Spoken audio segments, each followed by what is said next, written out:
On this planet, the greatest technology on the planet is the human mechanism. People who never read the user's manual, they are suffering, their body and their mind. Okay, the next question I'm going to ask might sound a little rude, and I apologize. It got me thinking about my own death and everything I wanted to do before my death. What are you waiting for? You asking why am I not dead? Say the entire left wing of the country always trying to pull you down. What do you make of that situation when you're trying to do so much good and people are misinterpreting you? Unfortunately, it takes a certain amount of energy, time, resource to handle this. But see, they also enhance the message. A big aspect of being spiritual, I feel, is being loving. Dogs are really spiritual, is it what you say? Dogs are very loving. I have to ask you about the 30,000 kilometer bike ride you're doing. 30,000 kilometers is no joke. Maybe this is a good ad for yogic back. If you get me 25 million earth buddies, I'll take you on a ride.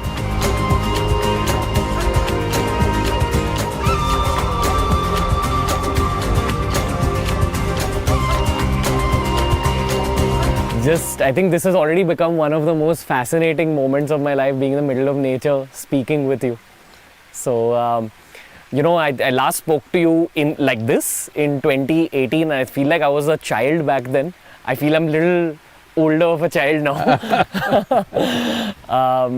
But that night, I mean, that conversation had such a deep impact on me because of the things you answered my questions with. Like the answers you gave me the answers I needed exactly at that point in time. And that night, I actually had a dream about you. This time I'll treat you like an adult, okay? happy to just be next to you and be talking to you. Doesn't matter how you treat her. This is the thing with me. Even if they're 70 years of age, I treat them like children and they slowly become like that with me. That is the whole thing. With time, people are getting crusted. That is the whole thing about life, that you don't get crusted and rusted just because of time. No, I agree. So I'll still treat you as a child, okay? Happy and honored to. Happy and honored to be treated like a child. Sadhguru, it just breaks my heart that I'm having such a beautiful moment here with you, and our world is in the middle of a war right now. Not the world, only two nations. Two nations? No, it's very important we don't exaggerate this, because we should never move into that thing about two world wars have happened. We should never ever move in that direction. Conflict should not happen, but in case it happens, at least it must be contained. Everybody should not jump into it. What do you think goes on in those few men's minds, you know, the ones who are the decision makers? Why would you consciously choose to go to war? It can't just be for economic reasons, there has to be a thought of ego as well, I feel. See, these are very superfluous judgments, but we must understand all this is rooted in our strong sense of identity, and we want our identity to dominate somebody else's identity. So nationhood is a very strong identity. The identity is consciously built and encouraged to a point that you're willing to shed your life for your nation, which is always considered a great virtue, right? If I'm willing to shed my life for my nation, I'm also willing to take your life for that. That is a natural process. Whether it is nation, race, religion, caste, creed, or even your individuality, if you're unnecessarily identified, you will get into unnecessary levels of friction and conflict. Sadhguru, but isn't identity just another word for ego? Like I've constantly been thinking lately a lot about this concept of ego. The more you think about… See, when you say it's a concept of ego, that means you made it up. Why do you make it up? Okay, fair. My follow-up question… I didn't make it up, so I don't have it. These are the kind of answers that just play with my head, okay? And I'm not ready for the next question yet, but I'm still gonna throw it at you. So, okay, the next question, honestly, is the other kind of concept that fascinates me a lot in this world and kind of still makes me feel bittersweet about the times that we live in. It's this concept of Gen Z, which is Generation Z, which means kids that are roughly born after 97. Wait. If you're Generation Z, don't ever say that, because that means you're the last generation. So that's one thing I'm trying to avoid, that you should not be the last generation. What does Gen Z mean, huh? So Z is the last word, last alphabet. I think culturally I am a millennial because I'm born pre 97. I am also 20th century millennial. No, I think so. Which millennia are you talking about? I think those are the cultural kind of terms given to. All right, but don't use the word Gen Z. That means you are the last generation. Please don't be that. Okay, We'll call fine, you Gen fine. Gen A. Okay. I think the next one's called Gen Alpha. Just we go back to the start. Oh, okay, it's a circular movement of alphabets. So I work. Once you learn the alphabet, you must go into words. Once you get the words, you must go into sentences. Once you go into sentences, you go into literature. Okay, don't keep on repeating the alphabets, man.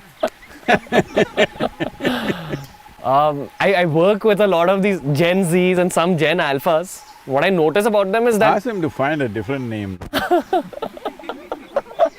Gen Z is dangerous, huh? It means you're the last generation. Don't do that. yeah, I think it's a cool sounding name. Maybe in our heads as youth. But anyway, so the one thing I notice about them is that they're incredibly intelligent, far more intelligent than my generation was at that age, 17, 18. And you talk to some 13, 14-year-olds and they're even smarter than this Gen Z generation. So I look at them as like both blessed and slightly cursed. Cursed because we're living in the times of the virus. We're living in the times of this particular incident we spoke about, like the war. And then we're also living in the times of ecological damage. The good thing about Gen Z and Gen Alpha is that they're way more environmentally conscious, they're way more intelligent, they're way more strategic. They know how to use technology, design, social media much better. But I'm very curious to kind of think of their trajectory in this world. What kind of world are they heading into? See, every generation thinking they are special is a very bad thing. Unfortunately, every generation thinks they are special. So we come from the 60s. The 60s generation thought they are really special people, all right? And they became a disaster. Don't go in that direction, because this thing thinking this generation is more intelligent, that generation is more conscious, it's not like that. Because by doing that, you're shirking your individual responsibility. What do you mean? See, you got to be smart. My generation is smart, what does it mean? Whether you're smart or dumb is the only question that matters, isn't it? Whether you're conscious or not is what our generation is more conscious. There's no such thing. This is the whole… People find 1,000 different ways as to how to shift the fundamental responsibility of being human to something else and something else. You're talking about Gen Z can handle their phone better than me. Maybe it's true, because that's what they were born with. I could climb a tree better than any Gen Z, huh? Probably even now I can do it better. I can ride a motorcycle better than most Gen Zs, huh? So what, I'm saying? Whatever was available to us in our times, we've become good with it. That doesn't make us smarter. So, what world are they heading into though? Like, what do you think is in store for us over the next 10, 20 years? Well, if they're only looking at the phone screen or the computer screen, they're heading into a wall. You need to look up and see where is life going around you. It's very important. You're misunderstanding technology and the screen space as a reality. No, technology is a wonderful tool, only if you use it consciously. If you become unconscious and compulsive about it, today in United States they've set up technology de-addiction centers, okay? Just like drug de-addiction, technology de-addiction. They're going crazy with technology. Technology has done wonders to me. We're doing 100 times the work that we were doing maybe 15, 20 years ago, simply because of technology. I think it's a great thing, but somebody else is suffering that. Human beings are even suffering their own brains, isn't it? If they didn't have a brain, they would be peaceful. Because they have a brain, they're saying stress, stress, stress. Because you don't know how to handle the highest technology which is here. On this planet, the greatest technology on the planet is the human mechanism. People who don't know how to handle it, people who never read the user's manual, they are suffering, their body and their mind. I have two follow-up questions to this. Yes, sir. The first one is, are you familiar with the whole Metaverse revolution that's happening? And the It's second, not a revolution. I've heard about Metaverse. I know what Metaverse. yeah, it's like virtual reality. Worse. That's the follow-up question. That's the I'm second not question. against any technology. I'm for it. Only if you know how to consciously handle it. See, right now, isn't this Metaverse? Yeah. Hello? That was the question. Like, I just hope that the technologies of the future don't take us away from nature, because we are living in a beautiful simulation. Because you will be wearing those VR glasses and you will completely not look at the world. Yeah. See, right now, if you pay enough attention to this is super Metaverse, believe me. People have never paid attention. I've lived in jungles, spent weeks together just by myself. What's happening here? Not simple. Even today when I'm talking about the soil, everybody's saying, Sadhguru, how did you become an environmentalist? From where? I think it's quite vulgar to call yourself an ecologist, environmentalist, whatever. I'm not saying as a scientific terminology. Generally people calling themselves, because you are a part of the ecology. You are a part of the environment. How the hell did you assume that you're above it and you're going to fix something? You are part of it. You're just outcome of it, isn't it? What's happening in the soil and who you are is just a reflection. It's a consequence of what's happening there. So, we assume this distance, especially if you wear these VR glasses and walk around all the time, you will never see life around you nor experience life around you. So all you are having is like a psychedelic experience. At that time, during my time, everybody was doing that with LSD. Well, 12, 13 of my friends died doing these things. I thought… they always said I will kill myself on my motorcycle, but I'm still here. They did drugs and they thought that is better because they were seeing worlds that didn't exist, and many of them died. Others got sick. So, they were doing Metaverse with chemicals, you're doing Metaverse with technology. All that will happen is your mind will get distorted, because the mind is a reflection of what you're exposed to. If you're more and more exposed to the unity and the harmony of the creation, that's how your mind will become. If more and more you're exposed to all these aberrations, however great it is in terms of creating, it's entertainment means you do it 1 or 2 hours, that's a different thing. But if you think that is a new world and people are buying real estate, hello? People are buying real estate in Metaverse, there can't be a dumber thing than that, okay? Especially after… See, you buy a real estate in the false world. False estate, it's not a real estate. Especially after the conversation I heard of yours with Prajakta right now, just before this, where you were kind of dishing out pieces of truth from the near future, where you said that 90% of the organic content in soil has deteriorated all over the world. You know, you spoke a lot about generally the deterioration of our planet. I feel like that's the pertinent issue, but people don't focus on all the holes in the boat, they just focus on making the boat larger and larger. And we're speaking about billionaires of the world like Elon Musk, all these people, they're trying to colonize Mars, they're trying to do all that terraforming, but here our planet is getting affected. And I feel that's the issue that Gen Z needs to talk about a lot more. Sorry, Gen whatever, but the younger folks need to know these truths. You can call them, instead of Z, a closer term would be C, Gen confused. That's not a popular thing to say, but I'm telling you, this is very important that you don't label yourself. Already people are putting enough labels on you. You are Indian, you are brown, you are white, you are this religion, that caste, this creed, all kinds of rubbish labels they're putting on you. Don't put one more label on yourself, because every label will restrict you in some way, isn't it? Will it not? Yeah. So don't put any labels. Why don't you just live here as a living thing, breathe and exist and reverberate at the highest possible level, that's all you can do with life. Rest is all your imagination.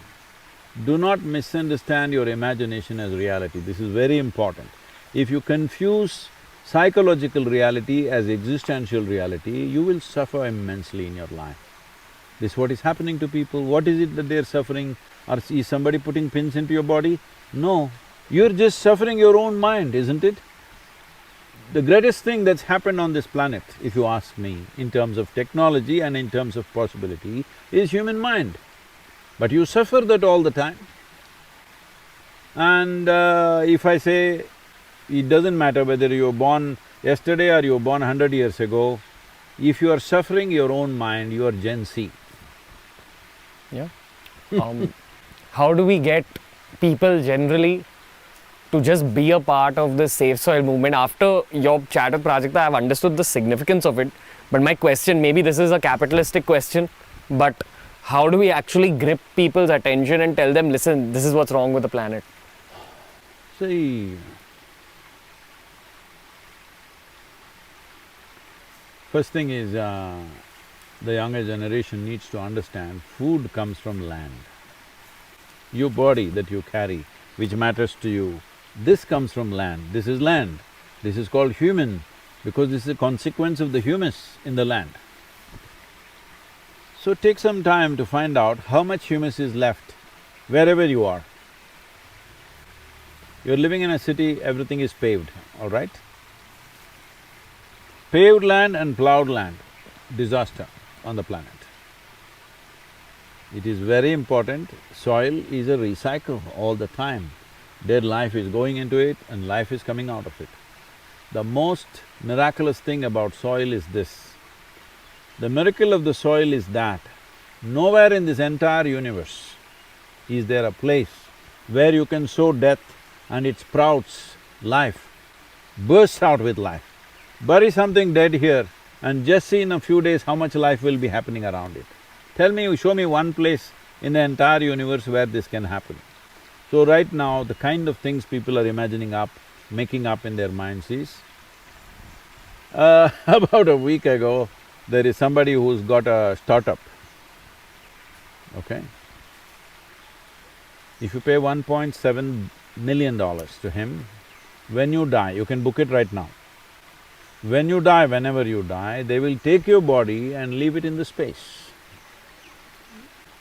Because there's no oxygen out there and there's no microbial life, your body will not rot, it'll just remain the same way. For millions of years, your body can float around in the space. Maybe you can catch a ride on some spaceship. I'm saying, the body that you carry is essentially soil. If you did not do anything eco-friendly, at least when you die, you must put it back where it belongs. Hello? That's the simplest thing you can do. But today, they're putting them in boxes and preserving them in buildings, like parking lots they've built for people to be stored in boxes.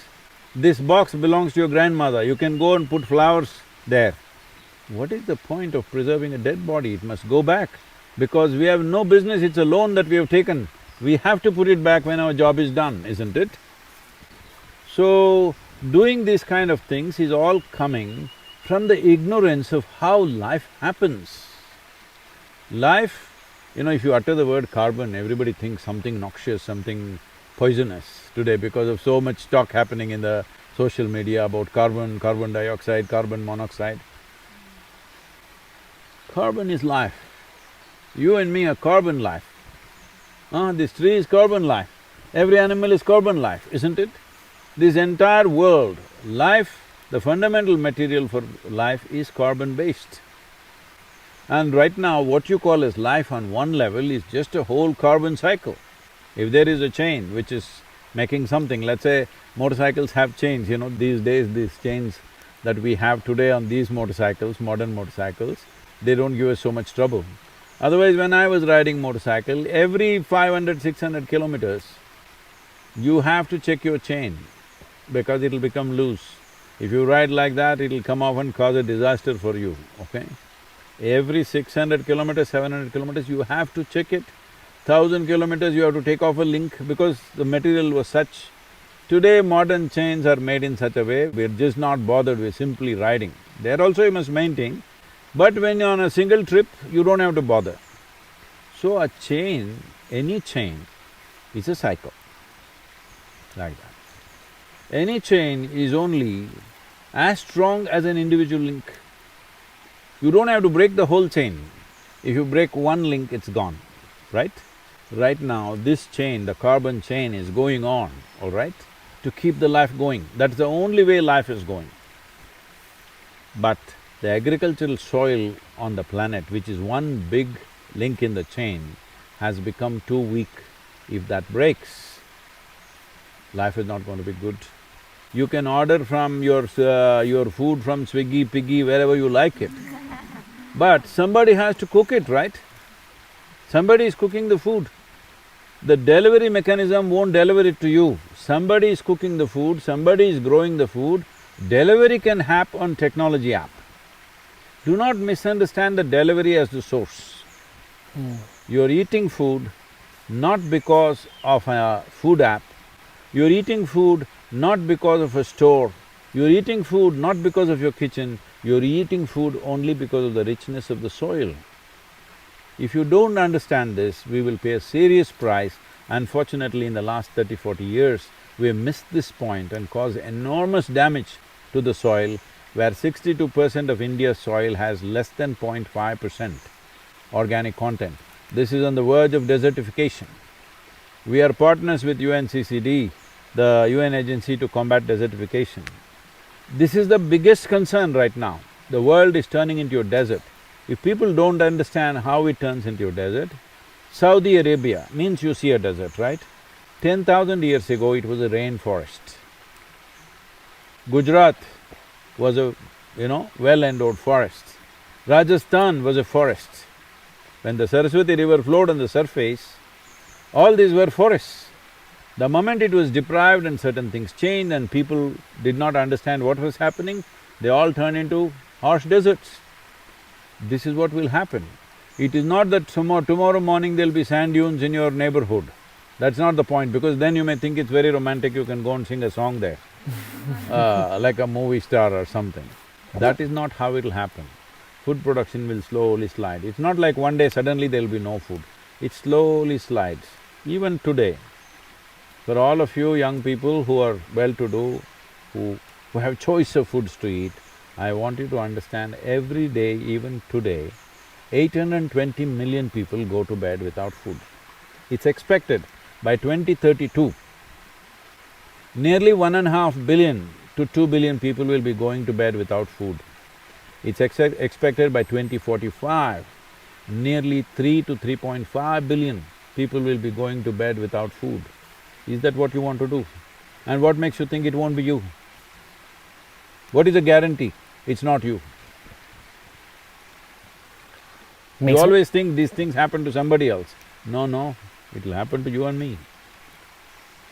I've been reading a lot of historians' work like Graham Hancock, Yuval Noah Harari, and they keep talking about how history is so deep that there's no way we can even know what happened before 10,000 years or 20,000 years. So I always think that maybe there were civilizations that actually made some wrong moves from an environmental perspective, and Mother Nature came to bite back. Do you think this is another cycle, just like that? See, it has happened. Not on the scale it's happening now, because now it's global. Mayan civilization collapsed because they overfarmed. Mesopotamia, one of the greatest civilizations in the world between two rivers, that collapsed because of overfarming. Rome as a civilization collapsed because of overfarming. Because those days there was no massive transportation systems like railways or ships and things like that, once they could not grow food, that city would collapse. You are not growing any food in Mumbai, all right, but you can get food from all over the world. But how long do you think it'll work?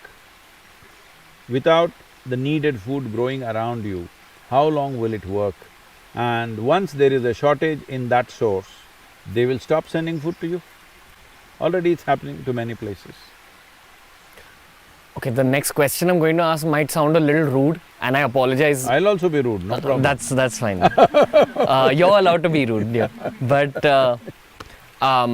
And I'm asking you this from the perspective of me studying a book called the Garud Puran lately, which speaks about death. So, Oh, you're thinking what punishment I should get, is it? no. It got me thinking about my own death and everything I wanted to do before my death. So all these campaigns you're taking on, be it SaveSoil, be it Kaveri Calling, are you doing it from a perspective of you want to create an impact in the next 20, 30 years? Because you're doing some extreme stuff like the 30,000 kilometer bike ride, it's harsh on anyone's body. So it gets me thinking that, firstly, Sadhguru, it's a two-pronged question. I'm very sorry if this is coming off as rude, but I'm curious. Do you ever think about your own, your own moment in time? And secondly, how do you... My moment in time, I am fully sorted out on that. Completely sorted out. I don't have such bother at all in life. Do you think about it at all? No, because I will decide that moment. I'm not thinking it'll happen like that to me. What are you waiting for? Like, why… You're asking why am I not dead? Why have you not chosen it yet? Well, still the water is flowing. People around me are still thirsty to know and to grow. If they show little boredom in front of me, I'll be gone. They better know that. Yes, that's how simple it is for me. People who sit in front of me, if they show boredom, they think, what is he talking about? Well, I'll be gone. Again, this is going to be a slightly rude question, I apologize to like everyone here. I see what you're trying to do. I've visited the ashram, I've come to Coimbatore, I've seen all the work that's going on, I've seen the energy of everyone. And there's a lot of good intent here, especially when it comes to the environment, especially… Not a lot of good intent, only good intent. There's only good intent here. And you have people in the world of politics, people in the world of media, I would even say the entire left wing of the country, always trying to pull you down. I feel those same people, there's pockets of it which try to pull me down as well. And by the way, I'm called Gen Z Sadhguru, which is like, I feel embarrassed. But, these kind of narratives are out there. So, how do you perceive all that, sir? Like, what do you make of that situation when you're trying to do so much good and people are misinterpreting you, they're trying to pull you down? Because I'm actually asking you this from my own perspective, if I could learn something. See, if you are very clear that what you're doing is significant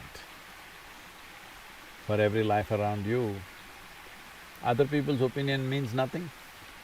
But I'm saying for 30 years plus, they've been saying the same things. They're not even creative, they're not able to come up with anything new. All right, same things they are saying. But they've not gotten anywhere because they have no substance. There's no substance to anything that they have said. So, it's unfortunate that they are in that state. But what I see is every daily mystic quote is there, daily quote. All these people are just waiting. One thing that they don't understand, suddenly all of them will get together and make the Twitter trend. I'm so glad. Because every day they're reading my quotes, even people who are here are not reading. They're reading, okay. I am saying every day carefully they're reading my quote. The day they don't understand, they think I've made a mistake. And boom, they'll go. I'm glad. I've worked in prisons, both in India and United States. I've worked with hardcore criminals who have come for murder, rape, worst possible things that a man can do. For those things they have come. And I've seen significant transformation in their lives simply because of 2 days or 5 days of contact with me. These guys who are continuously following me, I'm very confident one day they will be very transformed. I wish them the best. But it's not just about the opinion, Sadhguru. I feel if you are in the middle of your own purpose, sometimes people will Yes, even… it unfortunately takes a certain amount of energy, time, resource to handle this. But see, they also enhance the message. Any publicity is good publicity. I don't think this is publicity, I've never looked for publicity. Actually, People may find this difficult to understand. I'm an extremely private person, really. I'm public because I consider all of them as part of myself, only in that sense. Otherwise, I'm not public in any sense. So, it takes a certain amount of, in your stride, a little bit of extra… It's like you're walking and somebody hangs onto your leg, you still have to walk, you walk, but they're lightweight. It's okay. I'm saying, whatever they've been doing for 25 years, they're not able to prove one point and say, okay, this has actually happened. How long will people believe this kind of trash endlessly? Slowly they're losing their traction, they're feeling stupid. Many of them have started following us in a positive way. Many journalists who… from yellow magazines and stuff, who started this whole scandalous thing about us, today they're all devotees here. Others will come. What do you think is that person's journey who has that much anger in their heart? See, some of them are genuinely angry because there is bitterness in them. From their own life? Yes, lack of being significant in the world. This is not just about me. They're attacking sports people, they're attacking actors, they're attacking artists. Anybody who is successful, they're attacking them because they're anti-success. They want to succeed, but they must have failed repeatedly in their lives, in everything that they do. Now anybody who is successful, they want to pull them down. Just tell me who's been spared, which arena of life has been spared. Politicians who are elected, they will pull them down. Sports persons who are very super successful, they pull them down. Spiritual people, of course, the thing is on. But they don't pull down all the spiritual people. If they're ineffective, if they're not a big success, they're not pulling them down, they're not disagreeing with them. Yeah. All right? So they're essentially, rankled by somebody's success, which shows lack of significance in their own life. I wish them success so that they can relax and be positive about life. So I'm very hopeful about India going forward as a country. I feel it'll be a change maker in this world. They say that India is the spiritual capital of this earth. I don't know if that's true. I would like to believe it. A big aspect of being spiritual, I feel, is being loving. And we're seeing so much me versus you in this country, as in not me versus you. I would not… Let's settle this. Who told you being spiritual is being loving? Isn't it about spreading love? Then get a dog. Then dogs are really spiritual. Is that what you say? Dogs are very loving, come on. I mean, Tell me yes or no. Yes, sir. They're very loving. So they're all spiritual? I don't So know. wag your tail all the time and you're spiritual? Please don't do that. But, sir, like, how do we get the country united? Because I feel that repeatedly our country has been invaded and affected and brought down because of this whole divide and rule policy. People caught on to the fact that we play a lot of me versus you. So again, for the next 20, 30 years, how do we work on that aspect of unity to build businesses, to build movements, to save soil, to help the environment? Because I feel that we've been given a gift to be born in this country and we're not valuing it enough as a unit. And there's too much ego, there's too much anger, there's too much hate, especially post the pandemic. So what's your advice here? See, don't judge the whole country by looking at a television screen or a social media platform. No, just walk around here, just walk around in this village or in the city. You don't find anybody in anger, you don't find anybody beating up somebody, do you? No, no such thing happening.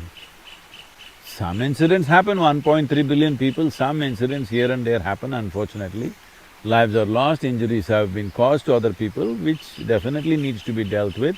There is no one way to deal with that, there is law enforcement, there is a certain sense of harmony in the society, all these things matter. These are not overnight jobs, this is something we need to strive for. As you said, historically, we've gone through a whole rigor of invasions. worst kind of invasions. We have not documented it very well as other cultures have, but we have gone through and taken a beating that very few populations in the world have taken, most cruel kind of battering we have taken. But we're still not bitter, that is what is beautiful about us. People have come, subjugated us, made us feel like, you even have to pay a tax for being who you are, all this, but we are not bitter. That is a great thing, okay? We are not bitter. Yesterday what happened, for that we are not bitter. But making sure that doesn't happen again to us tomorrow is also equally a responsible thing to do, for which we are building a strong nation right now. We should have done it sooner, it's 75 years now, but we're doing it. A little slow, but for the size of the country and the diversity of the nation that we are, I think we're doing well.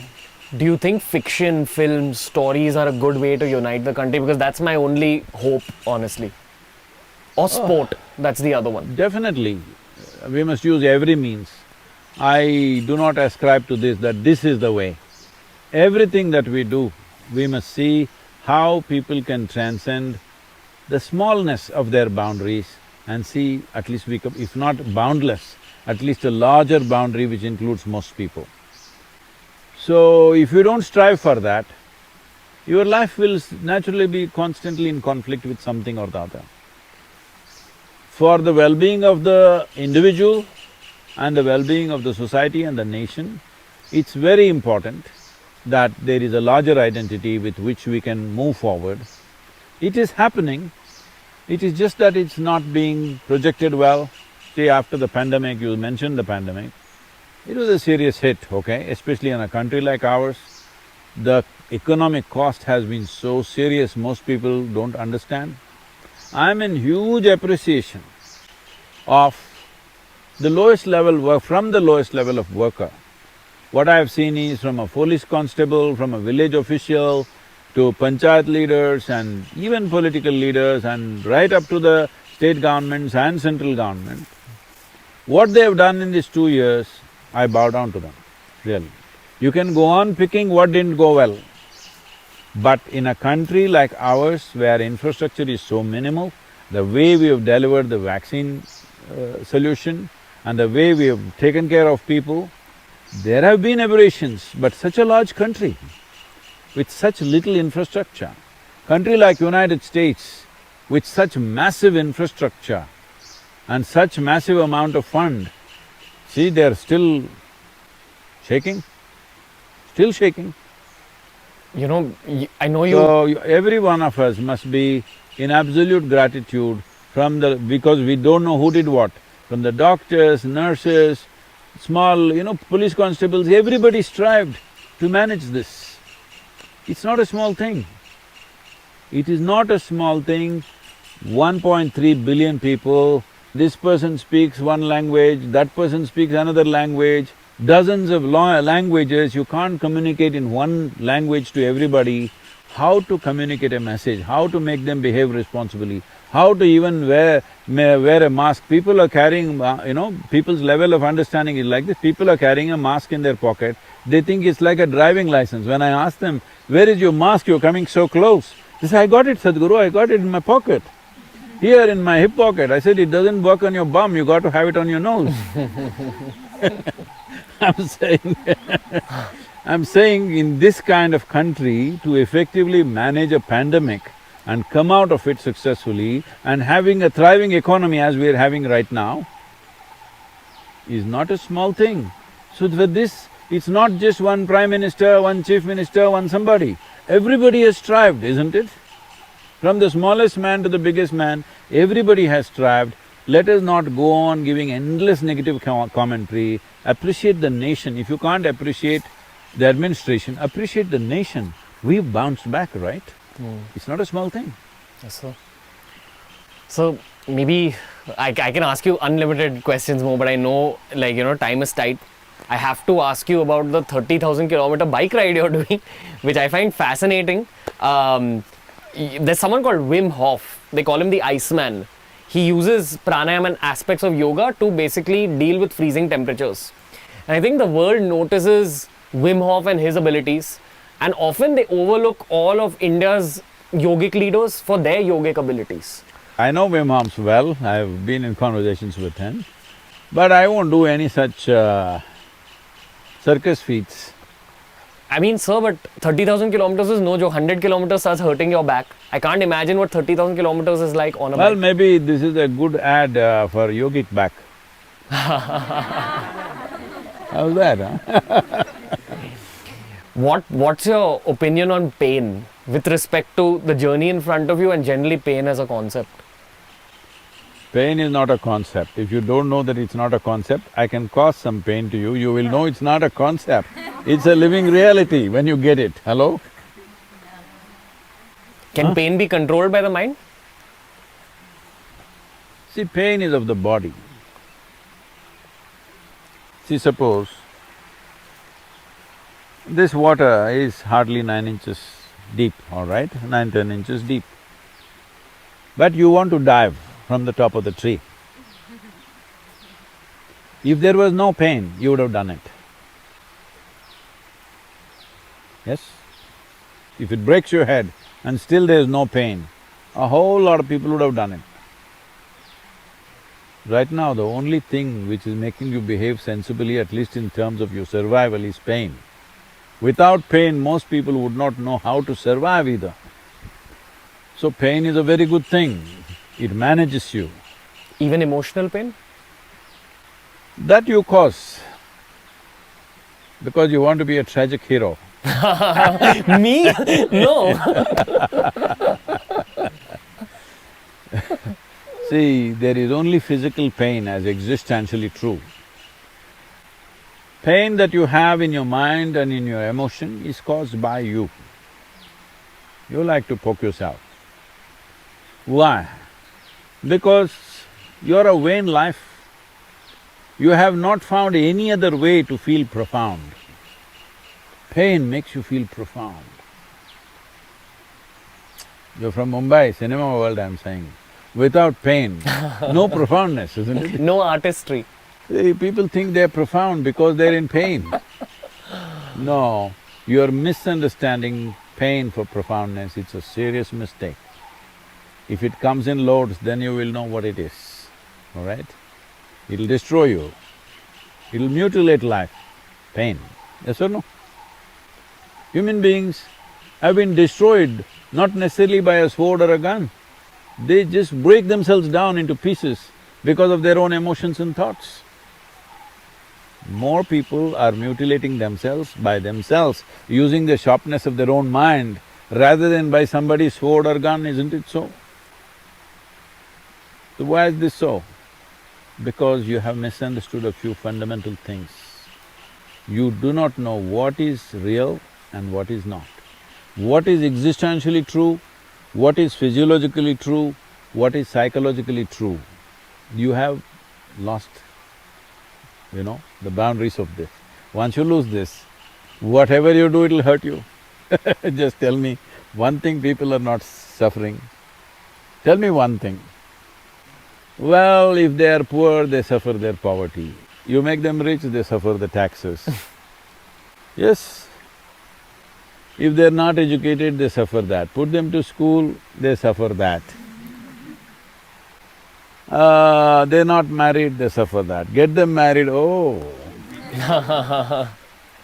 Don't tell me. No children, they suffer that. Give them children, daily suffering. Yes. So it looks like you're suffering every aspect of life. So we'll offer you death. Oh, they'll suffer that. So suffering is not because of life situations. Suffering is because you do not know how to manage yourself. You do not know how to manage your own mind, your emotion, your energy, your very life. You do not know how to manage. Then everything becomes suffering. Physical pain is a different thing. Physical pain is caused by some contact or disease or injury or something. That of course we must see how we keep it at the minimum in our life. Mosquito bites you, all right, but you don't have to be bitten by a bear. You need to avoid that. Why are you taking on the pain of the bike ride?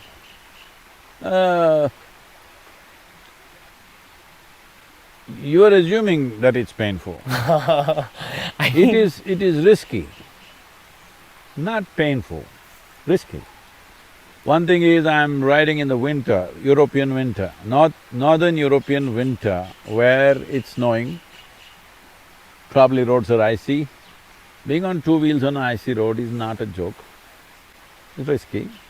Then I'm coming into Arabia, where temperatures are anywhere between 38 to 40 degrees. I could melt away there like snow. Then I'm entering India in the peak of Indian monsoons. Why someone like me? I can live a good life. I can live a very comfortable life because wherever I go, people will take care of me, any part of the world. What is the most exotic place you can think of? If I say I want to live in the Alps mountain, people will set up a home for me. I don't have to have $1 in my pocket. If I say I want to live in Himalayas, somebody will set up a wonderful place for me. If I say I want to live on the ocean, somebody will get a big yacht for me, I'm telling you. I can live very well and very comfortably. Why am I doing this? Because I want all of you young people to understand, if we don't do this now, we will regret seriously and your Generation Z label may come true. For half the population at least. If not for the whole population, for half the population it may come true, wherever you put me. Because I never sought comfort. I've slept in the jungles, I've slept on the trees, I've bitten head to toe by insects. When I came back after 2-3 weeks of being in the forest, people wouldn't recognize me because head to toe insect bites. You can't recognize me, it's all like this, my face. But I didn't suffer. So I've never sought comfort, so I never suffered. But I've lived an extremely engaging and intense life. And my experience of life is in a way that I will not exchange this for anything in the universe. You give me anything, if you give me a mountain of gold, I will not exchange this. Just now, I was in United States in Los Angeles. This guy comes and he wants to meet me and he has a presentation to make. I said, what is it about? He said, something about our online properties, he wants to make a presentation. I said, okay, let me see what it is. Then he comes with a presentation and shows what all is on YouTube, what all is on all these things, channels and platforms, and all these calculations he makes and shows, Sadhguru, if you allow me, I can package all this material and in today's value, it is worth about $2.7 billion. I can package this for you and get you that kind of money in the next few years. I said, what do I do with $2.7 billion? Get me 8 billion people, that's what I'm looking for. Right now, for SaveSoil movement, just get me 3.5 billion people, the job will be done. Do that, huh? If you get me 25 million earth buddies, I'll take you on a ride.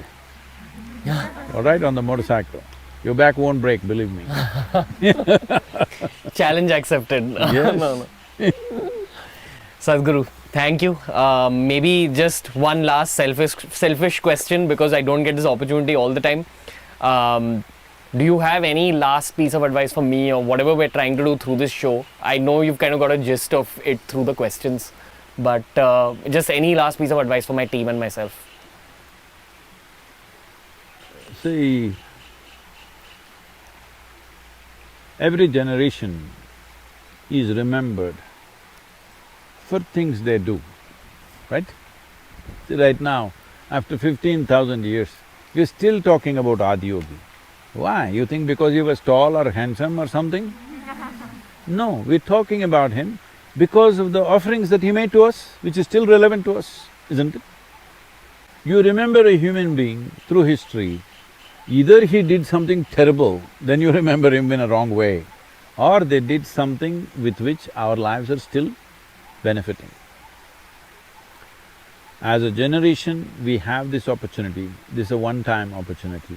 In the next 10 to 15 years' time, if we bring about the policy change now, in the next 1 or 2 years, and it'll naturally take effect, in next 10 to 15 years' time, we will be remembered as a generation who turned the planet around. It was sliding down to disastrous place and we turned it around, we will be remembered for that. You don't have to remember me because I don't care whether you remember me or not. People ask me, Sadhguru, after your time, how would you like people to remember you? I said, if they are only thinking about me, obviously they're living bad lives. All right? If they forget me the moment I am dead, that means my work is successful, they're doing well, they're doing great. You always think it is ungratefulness which makes people forget. No, it's joy which makes people forget.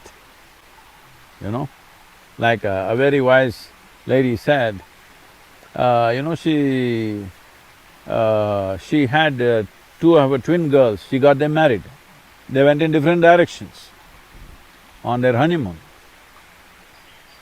One girl who was a very loving, wonderful girl, never sent a message, never wrote, nothing.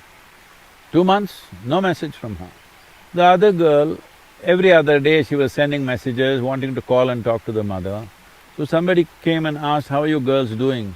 She said about the other girl who never sent a message, one is doing really fine, other seems to be having some trouble with her husband.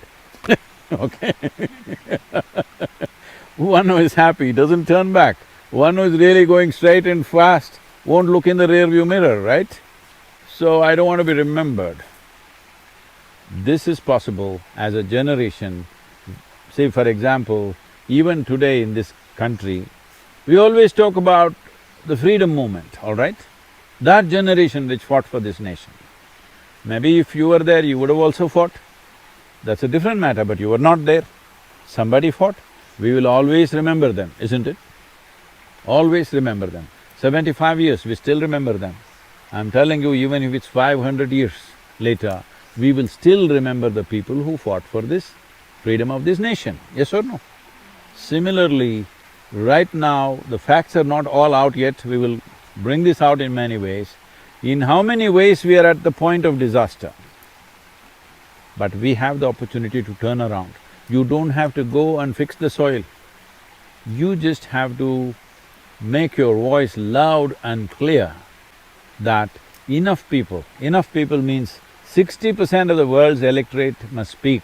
3.5 billion people speak of soil for 100 days, from March 21st to 100 days. Do this, I will make sure every government in the world will bring soil-related policies into their policy system. I will do this because I am fully organized with that, UN agencies are with us, I am speaking at the COP15 in Ivory Coast, addressing 170 nations. We will do this, but people need to be there. If people don't care, why will the government do anything? Because the government is there only to manifest people's mandate, isn't it? If people's mandate is not about these concerns, they will not manifest that. That is the responsibility that you have. Use your Wi-Fi and a little bit of your brains. It helps. Thank you, Sadhguru. Namaskaram. Bow down to you and just thank you for the opportunity once again.